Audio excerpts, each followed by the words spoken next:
నమస్తే, నేను నరేష్. జనస్వరం కార్యక్రమానికి స్వాగతం. ఈ కార్యక్రమంలో మేము మీ బాధల్ని చూపిస్తాం, మీ సమస్యలపై ప్రశ్నిస్తాం, పరిష్కార మార్గాల్ని అన్వేషిస్తాం, మీ గోడును పాలకుల దృష్టికి తీసుకెళ్తాం.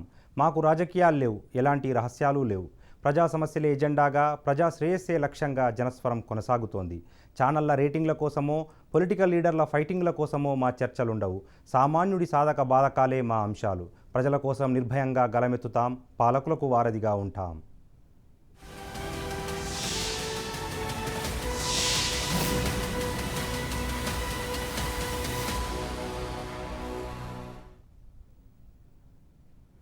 ఏపీ రాజధాని అమరావతిలో భూ వివాదం తారాస్థాయికి చేరింది.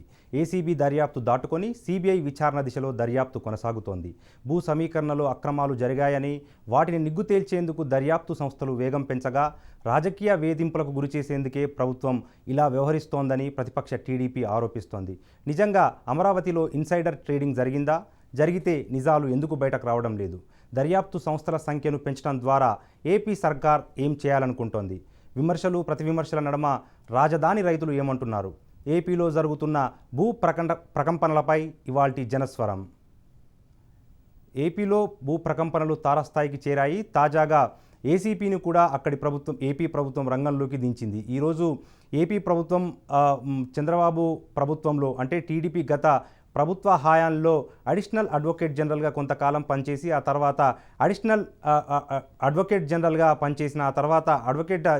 పనిచేసిన ధమ్మాలపాటి శ్రీనివాసరావు మీద ఈరోజు ఎఫ్ఐఆర్ కూడా నమోదు చేసింది. ఎందుకంటే ఆయన ఇన్సైడర్ ట్రేడింగ్కు పాల్పడ్డారు. దాదాపు 60 నుంచి 65 ఎకరాల తన సంబంధికులకు 60 నుంచి 65 ఎకరాల భూమిని కూడా అక్రమంగా ఆయన కొనుగోలు చేశారు. ఎందుకంటే ఏదైనా ఒక ప్రాజెక్టు వస్తుంది అన్న సందర్భంగా ముందస్తు సమాచారంతో ధమ్మాలపాటి శ్రీనివాసరావు తన మామకు, దాని తర్వాత తన బావమరుదులకు, కుటుంబ సభ్యులకు దాదాపు అతి తక్కువ ధరకు 63 ఎకరాల వరకు కొనుగోలు చేసి పెట్టారు అన్న ప్రధాన ఆరోపణతో ఈరోజు ఏసీబీ ఆయన మీద ఎఫ్ఐఆర్ నమోదు చేసింది. ఈ నేపథ్యంలో గత కొంతకాలంగా ఏపీలో ప్రభుత్వం మారిన తర్వాత రాజధాని అంశం తారాస్థాయికి చేరిన తర్వాత అక్కడ రాజధాని ఉండాలా వద్దా అన్న సందిగ్ధతల నడమ జగన్మోహన్ రెడ్డి ప్రభుత్వం అధికారంలోకి వచ్చిన తర్వాత అధికార వికేంద్రీకరణ జరగాలి, రాజధాని అమరావతి ఉండటం వల్ల ఉత్తరాది ప్రజలు కానీ రాయలసీమ ప్రజలకు కానీ న్యాయం జరగదు, అభివృద్ధి వికేంద్రీకరణ జరగాలన్న ఉద్దేశంతో 3 రాజధానుల ఏర్పాటు చేశారు. అందులో భాగంగా అమరావతిని కేవలం శాసన రాజధానిగా పరిమితం చేశారు. విశాఖపట్నాన్ని పాలనా రాజధానిగా అంటే అడ్మినిస్ట్రేటివ్ క్యాపిటల్గా, దాని తర్వాత కర్నూలును న్యాయ రాజధానిగా ఇప్పటికీ అక్కడి ప్రభుత్వం ప్రకటించింది. అయితే అమరావతి రాజధాని అభివృద్ధి కోసము మేమంతా భూములు ఇచ్చాము, నాటి ప్రభుత్వం మాతో ఒప్పందం చేసుకుంది అని చెప్పి గత 270 రోజులుగా అంటే 9 నెలలుగా అక్కడి రైతులు మొత్తం కూడా తీవ్ర ఆందోళన వ్యక్తం చేస్తున్నారు. దీక్షా శిబిరాలను కూడా కొనసాగిస్తున్నారు. అయితే ఈ నేపథ్యంలో తాజాగా ఏపీ ప్రభుత్వము అక్కడ ఇన్సైడర్ ట్రేడింగ్ జరిగింది. ఎందుకంటే అమరావతిని రాజధానిగా నాటి సీఎం చంద్రబాబు నాయుడు సెప్టెంబర్ 3, 2015లో అమరావతిని రాజధానిగా ఏర్పాటు చేస్తున్నాము అని చెప్పి అధికారికంగా ప్రకటించారు. అయితే అట్లాంటివి మొత్తం కూడా ఓత్ ఆఫ్ సీక్రసీ కిందికి రావాల్సి ఉంటుంది. అంటే ముందస్తుగా ప్రభుత్వం ఎటువంటి చర్యలు చేపట్టబోతుంది అన్నది బహిరంగంగా చెప్పకూడదు. అయినప్పటికీ కొంతమంది ప్రభుత్వంలోని పెద్దలు, కొంతమంది మంత్రులు, అప్పటి ఎమ్మెల్యేలు ఈ సమాచారాన్ని ముందస్తుగానే తెలుసుకున్నారు. వాళ్ళకి కావాలని ప్రభుత్వంలోని కొంతమంది పెద్దలు ముందస్తుగా వాళ్లకు సమాచారాన్ని సేకరించారు. సో సెప్టెంబర్ 3, 2015 రాజధాని ప్రకటన జరిగిన తర్వాత అమరావతి, తుళ్ళూరు, వెలగపూడి, కృష్ణా, గుంటూరు జిల్లాల్లో దాదాపు 29 మండలాల్లో, అమరావతి చుట్టుపక్కల మండలాల్లో ఒక్కసారిగా భూముల రేట్లకు రెక్కలొచ్చిన నేపథ్యంలో అంతకు ముందే అంటే ఈ సెప్టెంబర్ 3, 2015 నాడు రాజధాని ప్రకటించారు. కానీ అంతకు ముందే అంటే జూన్ 2014 నుంచి డిసెంబర్ 2014 వరకు పెద్ద ఎత్తున నాటి ప్రభుత్వంలో కీలక పాత్ర పోషించిన కొంతమంది పెద్దలు, వాళ్ళ అనుయాయులు, దాని తర్వాత బంధుమిత్రులు కూడా పెద్ద ఎత్తున భూములను కొనుగోలు చేశారు. ఇది ఖచ్చితంగా ఇన్సైడర్ ట్రేడింగ్ జరిగింది అని పదే పదే ఏపీ ప్రభుత్వం ఆరోపణలు గుప్పిస్తోంది. అయితే నిజంగా ఇన్సైడర్ ట్రేడింగ్ అంటే కొంత గందరగోళం ఉంది అందరికీ. నిజంగా ఇన్సైడర్ ట్రేడింగ్ అనేది ఈ స్టాక్ మార్కెట్కు సంబంధించిన పదజాలము. ఇది ఏదైనా పబ్లిక్ లిమిటెడ్ కంపెనీకి సంబంధించి దాని ఆస్తులు ఎంత ఉన్నాయి, భవిష్యత్తులో దాని డిమాండ్ ఏ రకంగా పెరగబోతుంది, ప్రభుత్వం తీసుకునే నిర్ణయాలు ఏ రకంగా ఉండబోతున్నాయన్న అంశాలతో నిమిత్తం లేకుండా ప్రజలు ఆ స్టాక్ ఎక్స్చేంజ్లో దానికి సంబంధించి ట్రేడింగ్ చేస్తారు.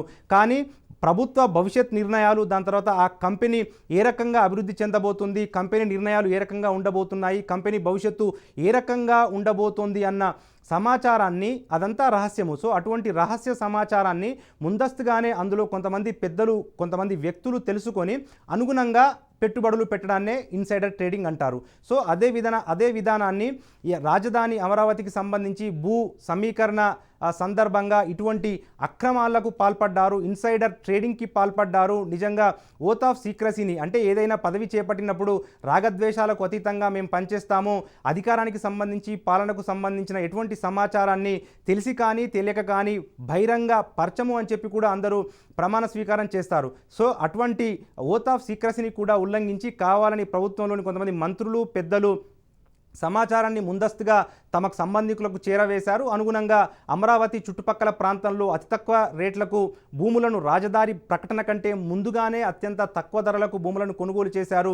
దాదాపు ఆ టీడీపీకి సంబంధించిన పెద్దల పాత్ర ఇందులో ఉంది. దాదాపు మొత్తం 33,000 ఎకరాల భూ సమీకరణ అక్కడ చేశారు. అంటే రైతుల నుంచి ఉచితంగానే భూములను సేకరించారు. ఎందుకంటే కొనుగోలు చేయాలంటే దేశ బడ్జెట్ కూడా సరిపోని నేపథ్యంలో ఆంధ్రప్రదేశ్ కొత్త రాష్ట్రంగా ఏర్పడ్డ సందర్భంగా రాజధాని లేని ఆ సమయంలో ఒక రాజధాని ఉండాలి అన్న ఉద్దేశంతో నాటి ప్రభుత్వం దాదాపు ప్రజల నుంచి ల్యాండ్ పూలింగ్ పద్ధతిలో 33,000 ఎకరాలను సేకరించింది. అయితే ఆ 33,000 ఎకరాలకు సంబంధించి దాదాపు అందులో 4,000 ఎకరాలు ఇన్సైడర్ ట్రేడింగ్ ద్వారా కొనుగోలు చేశారు. అంటే రాజధాని ప్రకటన రాకముందే ఆ 4,000 ఎకరాలను కొనుగోలు చేశారు. ఈ 4,000 ఎకరాలు మొత్తం కూడా టీడీపీకి సంబంధించిన వారివే ఉన్నాయి అన్న ఒక ఆరోపణలు కూడా వైఎస్ఆర్ కాంగ్రెస్ గుప్పిస్తోంది. అధికారంలోకి వచ్చిన తర్వాత దాని మీద సమగ్ర విచారణ చేపట్టే ఉద్దేశంతో మే 30, 2019లో సీఎంగా వైఎస్ జగన్మోహన్ రెడ్డి ముఖ్యమంత్రిగా ప్రమాణ స్వీకారం చేసిన 2-3 రోజులకే దీని మీద ఉన్నత స్థాయి దర్యాప్తుకు ఆదేశించారు. అందులో భాగంగా జూన్లోనే మంత్రివర్గ ఉపసంఘాన్ని ఏర్పాటు చేశారు.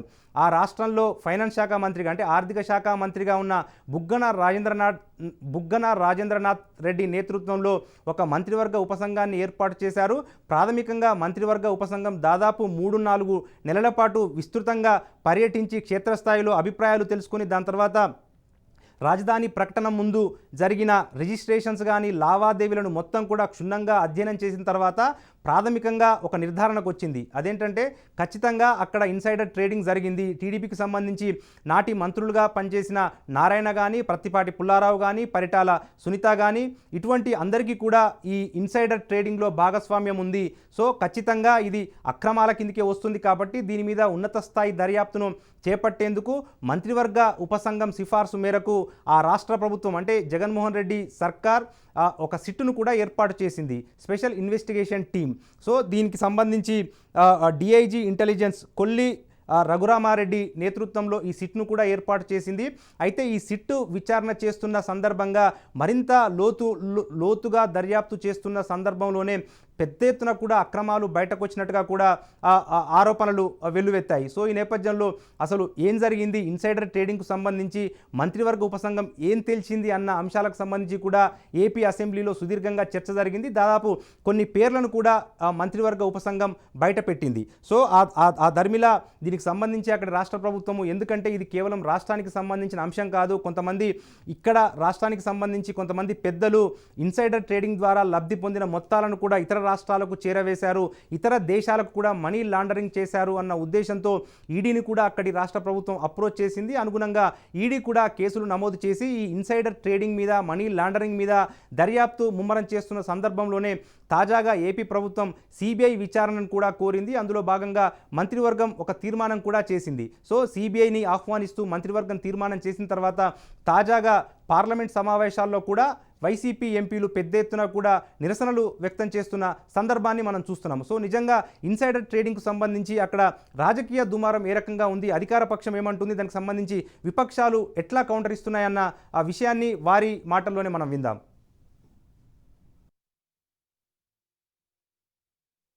సెప్టెంబర్ 3, 2015లో అసెంబ్లీలో రాజధానిని చంద్రబాబు నాయుడు గారు ప్రకటించారు. కానీ జూన్ 1 నుంచి 2014 డిసెంబర్ 13 వరకు భూములు కొన్నారు. కొన్నవారందరూ కూడా ప్రభుత్వంలో బాధ్యులైన వారే కొన్నారు. కొన్న తరువాతే రాజధాని ప్రకటించారు. ఇది కుంభకోణం కాదా? దీని మీద ఎంక్వైరీ జరగాల్సిన అవసరం లేదా? చంద్రబాబు నాయుడు గారు మనం చెప్తారు ఇన్సైడర్ ట్రేడింగ్ అన్నారు. ఎంక్వైరీ చేయండి, కేసులు పెట్టండి అని. ఎస్, ఇప్పుడు ఎంక్వైరీ జరుగుతూ ఉన్నది. సిబిఐ ఎంక్వైరీ వేయాలని ప్రభుత్వం కూడా నిర్ణయించుకున్నది. సిబిఐ ఎంక్వైరీ వేయమని కేంద్రానికి రాసింది చంద్రబాబు నాయుడు గారు. మరి సిబిఐ ఎంక్వైరీ, ఎస్, మీకు దమ్ము ఉంటే, ధైర్యం ఉంటే, మీరు ఇన్సైడర్ ట్రేడింగ్లో లేకపోతే, మీ అబ్బాయి లేకపోతే మీరు చెప్పొచ్చు కదా, ఎస్ మా మీద సిబిఐ ఎంక్వైరీ వేయండి, మేము చిత్తశుద్ధితో ఉన్నాం, ఎదుర్కొంటాం అని ఎందుకు చెప్పలేకపోతున్నారు చంద్రబాబు నాయుడు గారు? అంటేనే అర్థమవుతుంది ప్రాథమికంగా, ప్రైమా ఫెసీగా మీ బంధువులు, మీ తాబేదారులు, కంపెనీదారులు, మీ మంత్రులు అందరూ కూడా ఈ కుంభకోణంలో ఇరుక్కుని ఉన్నారు అని మనం చేస్తుంది. ఒక ఎక్స్పర్ట్ కమిటీ వేసాం, ఒక క్యాబినెట్ సబ్ కమిటీ వేసాం. తర్వాత అంతా కూడా దాన్ని సుదీర్ఘ ఇది చేసిన తర్వాత దాంట్లో అవకతవకలు ఎన్ని ఉన్నాయి, ల్యాండ్ ఇన్సైడర్ ట్రేడింగ్ వచ్చేసేసరికి కొన్ని వేల ఎకరాలు కొంతమంది పెద్దలు తెలుగుదేశం పార్టీలో కావచ్చు, లేకపోతే కొంతమంది పెద్దలు రైతుల దగ్గర కొనుక్కొని ఇన్సైడర్ ట్రేడింగ్ చేశారన్నది కొంత రుజువు అయిన తర్వాత దానికి సంబంధించి సిబిఐ కూడా ఇచ్చాం. దాని తర్వాత నెక్స్ట్ కోర్స్ ఆఫ్ యాక్షన్ ఏమవుతుందంటే ఏసీబీస్కి వాళ్ళకి హ్యాండ్ ఓవర్ చేయడం జరుగుతుంది కేసు. సో ఇందులో భాగంగా ఇది ఒక రిపోర్ట్ వచ్చిన తర్వాత దాన్ని వాళ్ళు స్టడీ చేయడం జరుగుతుంది. వాళ్ళు స్టడీ చేసిన తర్వాత యాక్షన్ తీసుకోవడం జరుగుతుంది. So this takes a course of time. ఇదేది కూడా రాత్రి ఇచ్చి పొద్దున చేయం. మరి విశాఖపట్నంలో పెద్ద ఎత్తున భూములు కొట్టడం జరిగింది. మరి చాలా మంది పెద్దలు ఉన్నారు అందులో విశాఖలోని. దాని మీద ఎందుకు ఎంక్వైరీ చేయట్లేదని చెప్పి అడుగుతున్నాను. ప్రతిపక్షం ఉన్నప్పుడు కొన్నాడు, ప్రభుత్వం వచ్చిన తర్వాత కూడా పెద్ద ఎత్తున భూములు కొట్టడం జరిగింది. ఏదో సంవత్సరంన్నర అయిపోయినా రాజధాని మీద పట్టుదలగా రాజధాని పోటీ చేయాలనే ఆలోచనతోటి మరి ఏదో ఒక బురద చల్లాలి, ప్రభుత్వం మీద పెద్దల మీద, తెలుగుదేశం మీద బురద చల్లాలి, తెలుగుదేశం నాయకులు కేసులు పెట్టాలనే ఆలోచన తప్పించి సిఆర్డీ హద్దులు కూడా తెలియదు మీకు. ఎందుకంటే సంవత్సరం మీద 6 నెలలైనా దాని మీద అవగాహన లేదు మీకు, దాని మీద బుర్ర పెట్టలేదు. హద్దులు తెలియకుండా 80 కిలోమీటర్ల దూరంలో ఉన్న మరి ఇలా జయంతిపురాన్ని కూడా భూములు కూడా ఇందులో తీసుకొచ్చి ఏదో జరిగిపోయిందని చెప్పే ప్రయత్నం ఇలా చర్య జరుగుతుంది.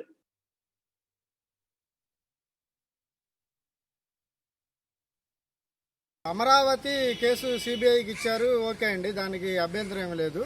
ఎందుకంటే మీరు ఇవ్వాలి, ఎవరైనా అవినీతి చేసుంటే వాళ్ళని కంపల్సరీ అరెస్ట్ చేయాలి, అది కరెక్టే, దానికి మేము ఎటువంటి అబ్జెక్షన్ చెప్పము.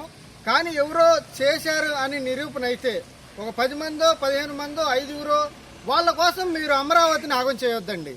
వాళ్ళని ఏదో మీరు చేయాల్సిన మీ లెక్క ప్రకారం చేసేయండి. వాళ్ళని అరెస్ట్ చేసినా కానీ ఏం చేసినా కానీ మాకు అబ్జెక్షన్ ఏం లేదు. ఎందుకంటే తప్పు చేసిన వాళ్ళని శిక్షించాలి, అది రాజ్యాంగంలో ఉన్న రూల్ కాబట్టి దానికి అధ్యక్షం లేదు. ట్యాప్ కోడ్ తీసుకొస్తా ఉన్నారు, ఒకటి పోతే ఇంకోటి. హైకోర్టు ఈ రోజు ఈ తీర్పు ఇస్తే మళ్ళీ రేపు ఇంకో దాని మీద తీసుకొస్తున్నారు. ఇలా కాలయాపన చేయడం అలవాటు అయిపోయింది. వీళ్ళు ఇలాగే కాలయాపన చేస్తుంటారు. కాబట్టి ఏదైనా కూడా ఇన్సైడర్ ట్రేడింగ్ జరిగింది అన్నవాళ్ళు రైతులతో చర్చలు జరిపి ఏదన్నా ఉంటే సిబిఐ ఎంక్వైరీ చేసుకోండి, కాదని ఎవరు అనట్లేదు. కానీ ఇక్కడ ఉద్యమాలు మాత్రం తప్పు పట్టొద్దు. ఇక్కడ చేసే రైతులకి తప్పకుండా న్యాయం చేయాలని ఈ ప్రభుత్వాన్ని కోరుకుంటున్నాము. ఇన్సైడర్ ట్రేడింగ్ జరిగింది, ఈ రాజధానిలో అవినీతి జరిగిందని చెప్పని నిరూపిస్తామని మొదటి నుంచి చెప్తానే ఉన్నారు. నిరూపించండి, ఇబ్బంది ఏం లేదు. నిరూపించమని మీరు చెప్పేది మేము కూడా కోరుకుంటానే ఉన్నాం. నిరూపించి ఈ అమరావతిని ఇక్కడే ఉంచాలి. ఏదో అతి కొద్ది మంది చేసిన అవినీతి కోసం ఇంతమంది ప్రజల్ని అన్యాయం చేయడం మంచిది కాదని చెప్పని ఈ ప్రభుత్వానికి తెలియజేసుకుంటున్నాం. ఇన్సైడర్ ట్రేడింగ్ జరిగిందని చెబుతున్నారు, అదని ఇదని చెబుతా ఉంటారు. ఇన్సైడ్ ట్రేడింగ్ జరిగితే చేయండి, ఎవరు చర్యలు తీసుకోండి. ఎవరు వస్తున్నారు, మీరు ఎవరన్నా ఇక్కడ మోసం జరిగింది, నిజంగా ఇన్సైడ్ ట్రేడింగ్ జరిగి చేయండి, అసలు వాళ్ళు ఉరేసేయండి, మేము కూడా సపోర్ట్ చేస్తాం. ఎవరు చేసిన వాళ్ళు ఎవరు చేయండి. రాజధాని మొత్తం తీసానికి వీలు లేదు. ఇక్కడ అమరావతి ఏకైక రాజధానిగా ఉండాలి, అదే కొనసాగాలి.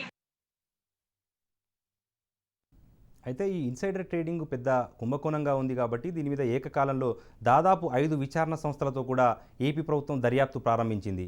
ఆ మంత్రివర్గ ఉపసంఘం మొదలుకొని తాజాగా ఏసీబీ కేసుల వరకు దీనికి సిబిఐకి అప్పజెప్పాలని కూడా అక్కడి ప్రభుత్వం నిర్ణయించిన నేపథ్యంలో ఏకకాలంలో ఈ 5 విచారణ సంస్థల ద్వారా విచారణ చేయించడం వెనుక నిజంగా ప్రభుత్వము బలమైన ఆధారాలు సంపాదించాలి, పూర్తి స్థాయిలో కట్టుదిట్టంగా దీనికి సంబంధించి అవకతవకలను బయట పెట్టాలని ఉద్దేశం ప్రభుత్వానికి ఉందా, లేకపోతే ఇప్పుడు మనం చూసాము రైతులు ఏమంటున్నారు, విచారణతో మాకు ఎటువంటి అభ్యంతరం లేదు, మేమంతా బాధిత రైతులము, కానీ ప్రభుత్వము కాలయాపన చేసేందుకే మొదట మంత్రివర్గ ఉపసంఘం అన్నారు, దాని తర్వాత సిఐడి ఎంక్వైరీ అన్నారు, దాని తర్వాత సిబిఐ అన్నారు, దాని తర్వాత ఇప్పుడు ఏసీబీ అంటున్నారు, రేపు సిబిఐ అనే అవకాశం ఉంటుంది, ఎల్లుండి ఈడీ అనే అవకాశం ఉంటుంది. సో ఈ నేపథ్యంలో నిజంగా ఈ ఏకకాలంలో ఈ 5-6 దర్యాప్తు సంస్థల ద్వారా నిజంగా అక్కడి ప్రభుత్వం ఏం తేల్చదలుచుకుంది, అసలు న్యాయ ప్రక్రియ ఏ రకంగా ఉంటుంది, ఇన్సైడర్ ట్రేడింగ్ సంబంధించి అసలు జరిగిందా లేదా అంశాలను మనతో పాటుగా చర్చించేందుకు ప్రముఖ న్యాయవాది పివి కృష్ణయ్య గారు మనకు లైవ్లో అందుబాటులో ఉన్నారు. వారిని అడిగి ఈ చర్చను కొనసాగించే ప్రయత్నం చేద్దాం. సార్ నమస్తే. సార్ నమస్తే సార్, దీన్ని ఎట్లా చూడాలి అంటే రోజు రోజుకి కొత్తగా దర్యాప్తు సంస్థలు తిరిగి ఇన్సైడర్ ట్రేడింగ్కు సంబంధించి విచారణ చేపట్టిన నేపథ్యంలో దీనికి ఏదైనా అంతు ఉంటుందంటారా? ఇప్పుడు దీంట్లో 2 కాంట్రడిక్టరీగా స్టేట్ గవర్నమెంట్ చేస్తుంది. ఒకటి,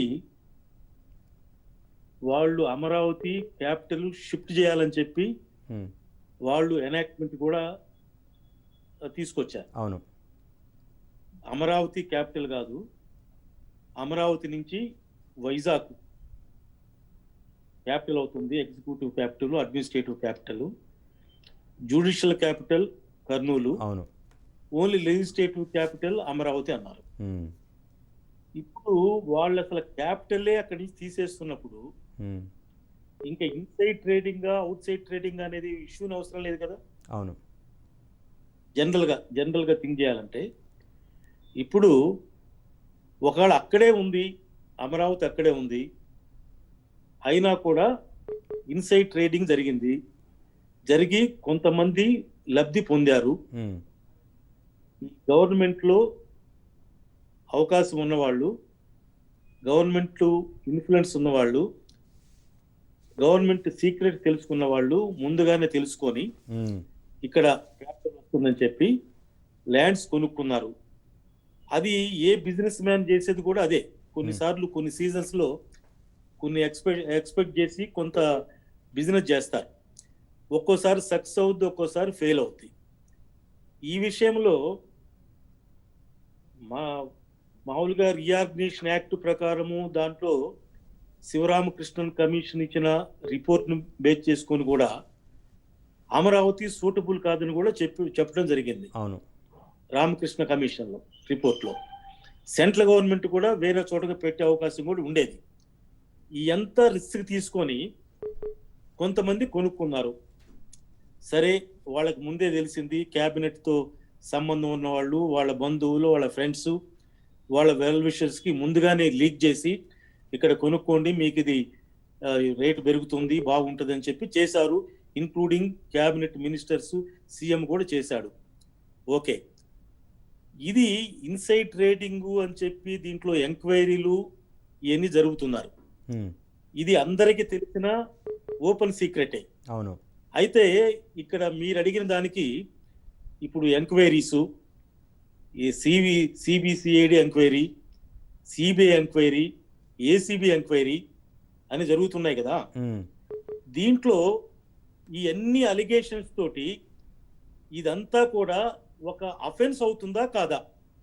ఓకే, ఇప్పుడు ఐపీసీలో కొన్ని అఫెన్స్లు ఉంటాయి, లేదా కొన్ని సపరేట్ యాక్ట్స్ లో, suppose prevention of corruption act లో కొన్ని అఫెన్సెస్ ఉన్నాయి, కొన్ని యాక్ట్స్ అఫెన్సెస్, కొన్ని అలిగేషన్స్ మన మీద చేస్తే దాన్ని అఫెన్స్ గా తీసుకొని క్రిమినల్ కేసులు బుక్ చేసి దాని మీద ట్రయల్ చేసి కన్విక్షన్ ఇస్తూ ఉంటారు.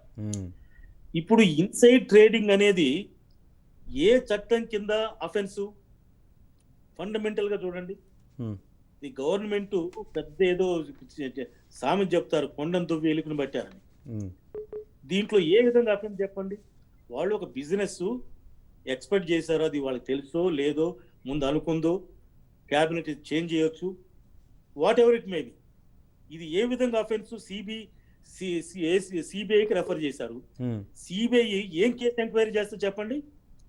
ఏదన్నా ఒక కేసు రిజిస్టర్ కావాలి, ఒక అఫెన్స్ లో, ఒక ఎఫ్ఐఆర్ లో చేసినప్పుడు అన్ని వస్తాయి. ఇప్పుడు ఏసీబీ ఎంక్వైరీ అంటారు. ఏసీబీ ఎంక్వైరీ దేని ప్రకారం వస్తుంది?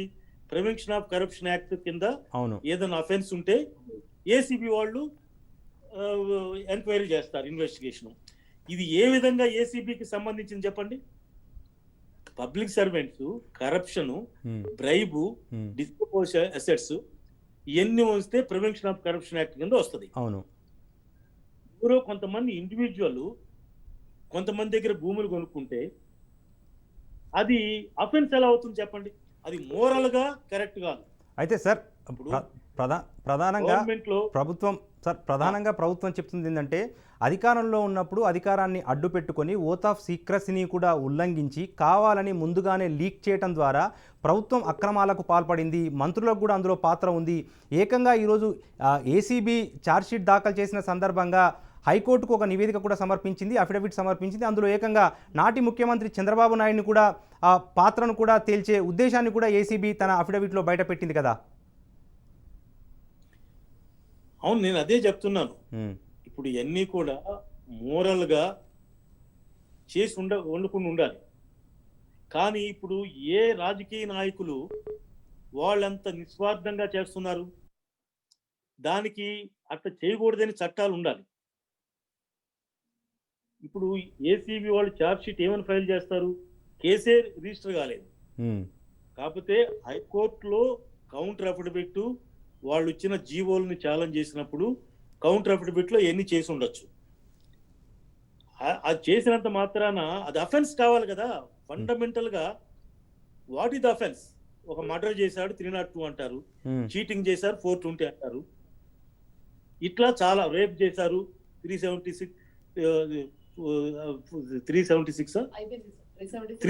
అట్లా ఉన్నాయి కొన్ని అఫెన్స్లు. అదే ఇన్సైడ్ ట్రేడింగ్ అనేది ఏం offence? To involve the investigation officer, police or ACB or CBI involve అవటానికి అఫెన్స్ ఏముంది దాంట్లో? మోరల్ గా తప్పు. కాబట్టి మీరు గవర్నమెంట్ ఏం చేయాలంటే, మీరు ఒక పక్కనేమో క్యాపిటల్ షిఫ్టింగ్ అంటున్నారు, ఒక పక్క ఇన్సైడ్ ట్రేడింగ్. రేపు క్యాపిటల్ షిఫ్ట్ అయితే వాళ్ళు కదా లూజర్స్. వాళ్ళు ఇన్వెస్ట్ చేశారు, సరే ₹1,00,00,000ది వాళ్ళకి ముందే తెలిసి ఒక 40 లక్షలకే కొన్నారు. దాని వాల్యూ ఒరిజినల్ గా 10 లక్షలే ఉంటది, ఏది క్యాపిటల్ లేకపోతే. ఇప్పుడు 40 లక్షలు కొన్నారు కదా, రేపు నువ్వు క్యాపిటల్ తీసేస్తే 30 లక్షలు వాడికి లాసే కదా. అవును. ఒక పక్క ఏమో క్యాపిటల్ తీసేస్తానంటావు, ఒకసారి ఇన్సైడ్ ట్రేడింగ్ వాళ్ళ మీద ఇన్వెస్టిగేషన్ ఎంక్వైరీ అని వృద్ధాగా స్టేట్ మిషనరీని వేస్ట్ చేయటం తప్ప, లేకపోతే లాయర్లకు సీనియర్ లాయర్లకు కోట్లు ఫీజులు ఇచ్చి వాళ్ళు ఇది చేయటం తప్ప అల్టిమేట్ గా ఎక్కడ లాజికల్ గా చెప్పండి. ఓకే, ఇప్పుడు చంద్రబాబు నాయుడు సీఎం, ఆయనకి తెలుసు ఇక్కడ వస్తుందని చేశాడు.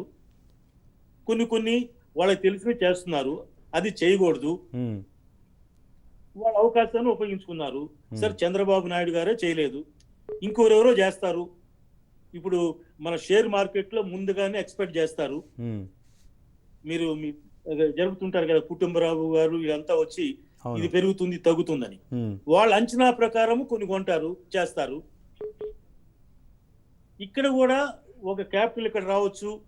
అసలు ఎంత ధైర్యం ఉండాలా? శివరామకృష్ణను అక్కడ క్యాపిటల్ పెట్టడానికి వీలు కాదని చెప్పి రాశారు. సెంట్రల్ గవర్నమెంట్ అది ఒప్పుకున్నట్టయితే అక్కడ క్యాపిటల్ వచ్చేది కాదు కదా. అవును. ఆ టైంలో సెంట్రల్ స్టేట్ ఇద్దరు కూడా ఒకటైపోయి అన్ని రకాలుగా చేసి అక్కడ క్యాపిటల్ వచ్చింది. రాకపోతే వాళ్ళు లూజర్స్ కదా. అదే ఇప్పుడు మీకు కావాలి మోరల్ గా కరెక్ట్ కాదన్నారు, నువ్వు ఎక్వైర్ చేయి. ఇప్పుడు ఇన్సైడ్ ట్రేడింగ్ అనేది అంటున్నావు 4000 acres. గవర్నమెంట్ పవర్ ఉంది, మీరు దేనికోసం అని చెప్పి ఎక్వైర్ చేయండి.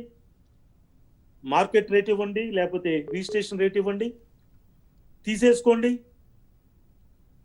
ప్రాబ్లం సాల్వ్ అవుతుంది కదా. నీ యొక్క బాధ కూడా పోద్ది. వీళ్ళు తక్కువ డబ్బులు పెట్టి ఎక్కువ కొనేశారు, సీక్రెట్ గా కొనుక్కున్నారు, వాళ్ళు కోటీశ్వరులు అయిపోతున్న బాధ కూడా నీకు పోద్ది. తర్వాత పాము అక్కడ ఇచ్చిన రైతులు వాళ్ళు ఏదో ఆశపడి అంతా ఇచ్చారని వాళ్ళు బాధపడుతున్నారు, అది సెటిల్ అయిపోద్ది. క్యాపిటల్ అక్కడే పెట్టు, ఈ ల్యాండ్ నువ్వు అక్వైర్ చేయి. ఓకే, అయితే అది లీగల్ గా పర్మిసిబుల్ అండి. అయితే సార్ నువ్వు ఇల్లీగల్ గా లేని కోర్టు స్టే చేస్తుంది ఎంక్వైరీ అన్ని. సార్ అయితే ఇదే ఈ సందర్భంగా offense లేకుండా మరొక కీలకమైన అంశం చేస్తే- ప్రభుత్వం చెప్తుంది ఏంటంటే దాదాపు అక్కడ దళితులకు సంబంధించి అసైన్డ్ చట్టాలను ఉల్లంఘించి అక్కడ దళితుల భూములు అక్వైర్ చేశారు, దళితుల భూములు కొనుగోలు చేయటము అక్రమం కిందికి వస్తుంది కాబట్టి దాని మీద కూడా ప్రభుత్వం విచారణ చేపడుతోంది అని చెప్తా ఉంది. దీన్ని ఎట్లా చూడాలి సార్? సార్ ప్రభుత్వము విచారణ కూడా అవసరం లేదండి, ఉమ్, క్యాన్సిల్ చేసేయండి మీరు. ఇప్పుడు అక్కడ మనకి కడపలో వైఎస్ రాజశేఖర రెడ్డి గారు ఉన్నప్పుడు ఇరుగుడుపాయి దాని గురించి అసైన్ ల్యాండ్ అంతా తీసుకుని గందరగోళం అయింది కదా. అవును అవును. అయినప్పుడు అప్పుడు ఆ యాక్ట్ నే అమెండ్ చేశారు, ఉమ్, అమెండ్ చేసేసి దాన్ని క్లోజ్ చేశారు. అవును. మీరు ఈ విధంగా ఉన్న చట్టాలు చాలు, అసైన్ ల్యాండ్ వాడు అమ్మటానికి అవకాశం లేదు, అమ్మాడు, మీరు అక్వైర్ చేసేయండి. ఈవెన్ వాళ్ళకు కూడా వాళ్ళ దగ్గర నుంచి కూడా తీసుకోండి. ఉమ్, వాళ్ళు మీరు ఇచ్చిన కండిషన్స్ వైలేట్ చేసి అమ్మారు కాబట్టి అసలు కంప్లీట్ గా మీరు తీసుకోండి. ఓకే. లేదు ఒక చట్టం లేదు, కొత్త చట్టం పెట్టు, ఉహు, acquire that land, assign lands. వాళ్ళు అమ్ముకొని మొత్తం పోద్ది. వాళ్ళు ఎవరైతే తక్కువ రేటు తోటి అన్యాయంగా సీక్రెట్ గా తెలుసుకొని కొన్నారో వాళ్ళంతా లూజర్ అవుతారు. ఓకే. పోనీయండి, అది చేయండి. అది చేయకుండా నీకు జ్యూరిడిక్షన్ లేని వాళ్ళని తీసుకొచ్చి నువ్వు ఇన్వెస్టిగేట్ చేసి కేసులు పెట్టి అరెస్ట్ చేసి జైల్లో వేసి చేయాలంటే చట్టాలు ఊరుకుంటాయండి, కోర్టులు ఊరుకుంటాయండి. ఉహు, కోర్టుకి ఏంటి అఫెన్స్ ఉందా లేదా, ఓకే. మనం ఏదైనా అలిగేషన్స్ పెడితే whether these allegations come under any offence. Um, if it is not an offence under any provision, under any law, under any enactment, court will grant stay and quash those proceedings. Okay మీకు తెలుసు కదా అవన్నీ, sir. తెలిసి కూడా ఎందుకు waste చేసుకుంటారు? Okay sir. ఇక వాళ్ళని హెరాస్ చేయాలా? సార్ మీకు చివరిగా చేయండి. ఒకటి చెప్పండి. ఇప్పుడు రాజధాని రైతులు కూడా అదే కోరుకుంటున్నారు. ఏంటంటే మీరు ఎన్నైనా విచారణలు వేసుకోండి, కానీ త్వరితగతినంగా ఈ విచారణలో ఏది తేలుస్తారో తొందరగా తేల్చండి. అట్లా కాకుండా 16 నెలలుగా ఏదో ఒక రకమైన విచారణ పేర మమ్మల్ని మానసిక వేదన గురి చేస్తున్నారు. నిజంగా ఇన్సైడర్ ట్రేడింగ్ జరిగితే కొంతమంది లబ్ధి చెందితే వాళ్ళను శిక్షించండి, కానీ దాని పేరు మీద మాకు అన్యాయం చేయొద్దు, మాకు ఏదో ఒక హామీ ఇవ్వాలి అన్న రైతుల డిమాండ్లు సహేతుకంగానే కనిపిస్తున్నాయా? నిజంగా ప్రభుత్వం చేస్తున్న ఈ పరీక్షలు మొత్తం కూడా, ఈ దర్యాప్తులు కానీ విచారణ సంస్థల ఆదేశాలు కానీ ఇవన్నీ న్యాయ పరీక్షకు నిలుస్తాయంటారా?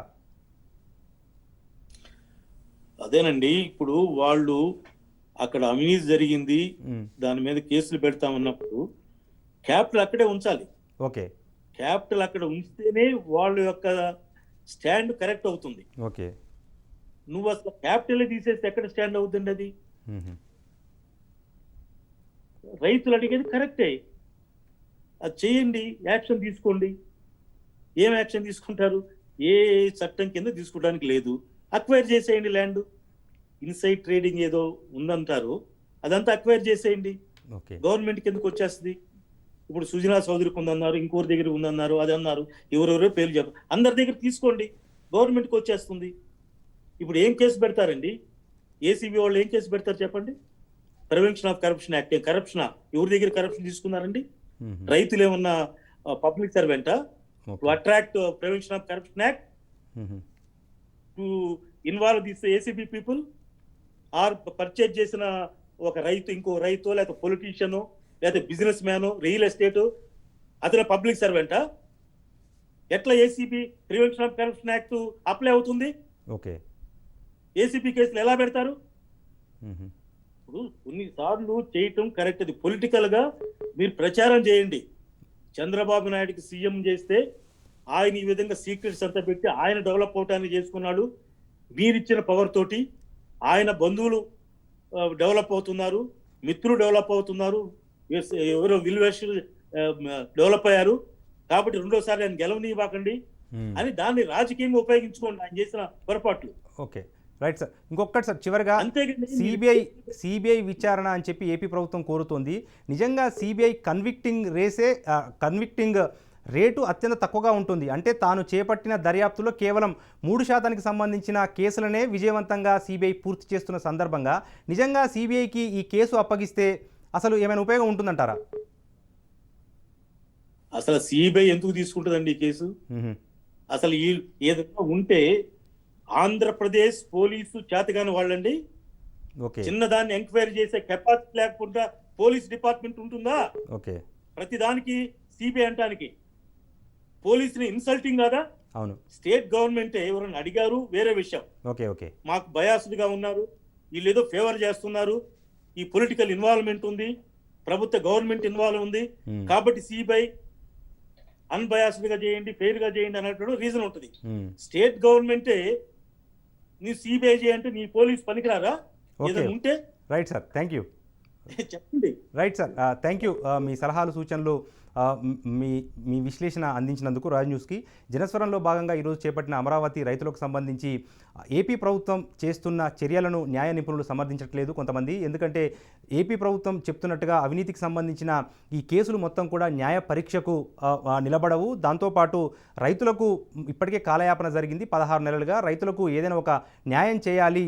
అదే సందర్భంగా నిజంగా ఇన్సైడర్ ట్రేడింగ్ జరిగితే రాష్ట్ర ప్రభుత్వం ఆధ్వర్యంలోనే ఇప్పటికీ 33,000 ఎకరాలు ఉన్నాయి కాబట్టి ఆ 33,000 ఎకరాలను మొత్తం కూడా ప్రభుత్వమే స్వాధీనం చేసుకొని నిజమైన రైతులకు న్యాయం చేసే దిశలో ఏదైనా కొత్త చట్టాలు తీసుకొస్తే బాగుంటుంది. కానీ ఈ కేసుల వల్ల కాలయాపన తప్ప ప్రభుత్వం ఆశించిన ఉద్దేశాలు లక్ష్యాలు నెరవేరవు అని చెప్పి కూడా న్యాయ నిపుణులు సూచన చేస్తున్నారు. ఇది ఇవాళ జనస్వరం. మరో అంశంతో మరో రోజు కలుద్దాం. అప్పటి వరకు చూస్తూనే ఉండండి రాజ్ న్యూస్.